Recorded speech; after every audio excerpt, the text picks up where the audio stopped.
Europe में युद्ध की आहट फिर तेज होती दिख रही है और व्लादिमीर पुतिन की आक्रामक नीतियों के जवाब में अब जर्मनी जैसे विकसित देश भी तैयारी के मोड में आ चुके हैं।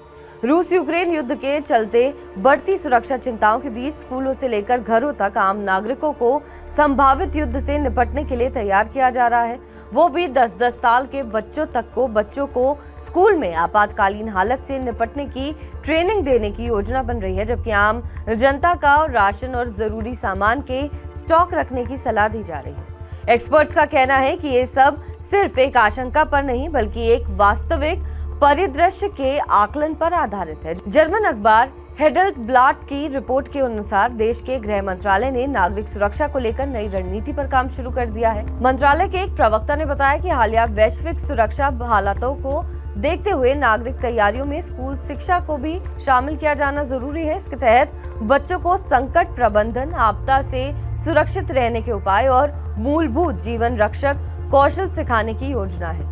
रिपोर्ट में यह भी दावा किया गया है कि जर्मन सेना बुंडेसवेयर ने आने वाले 4 से 7 सालों के भीतर नेटो देशों पर रूस के हमले को एक गंभीर संभावना मानकर अपनी योजनाएं तैयार की हैं। हालांकि रूस ने इन आशंकाओं को सिरे से खारिज किया है। जर्मनी ही नहीं बल्कि पोलैंड, नॉर्वे, स्वीडन और फिनलैंड जैसे यूरोपीय देश भी अपने नागरिकों को युद्ध जैसी परिस्थितियों के लिए पुराने शीत युद्धकालीन उपायों के तहत तैयार कर रहे हैं।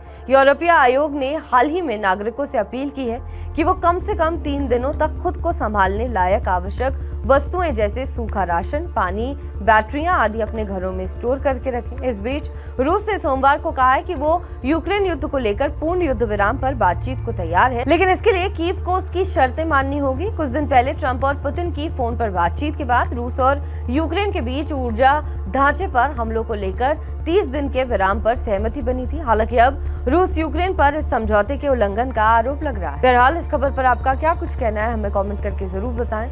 बाकी देश और विदेश की तमाम बड़ी खबरों के लिए आप देखते रहें TV9 डिजिटल।